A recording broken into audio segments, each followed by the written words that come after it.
कोणी म्हणे विराट 17 करोडात गेला, कोणी म्हणे रोहित 15 करोडात गेला, कोणी म्हणे धोनी 17 करोडात गेला, कोणी म्हणे विराट 15 करोडात गेला, कोणी म्हणे रोहित 14 करोडात गेला. माझा शेतकरी राजा मात्र या शेतात आपदून मेला, शेतात आपदून मेला. अरे एक मॅच तुम्ही वावरात घेऊन बघा, मग तुम्हाला कळेल शेतकरी राजाचे जगणे काय असते, या शेतकरी राजाचे काय जगणे असते. आम्हाला हे समजत नाही, आमचा देश कृषी प्रधान आहे की क्रिकेट प्रधान आहे. सारी वाट लावली आमच्या शेती मालाला.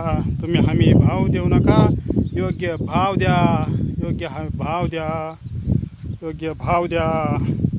अख्ख्या शेतकरी राजाला तुम्हाला कर्ज द्यायची गरज नाही. शेतकरी राजाला एक व्यवस्थित हमी भाव द्या, तोच सरकारला कर्ज देईल. हा शब्द आहे शेतकरी राजाचा, शेतकरी राजाचा.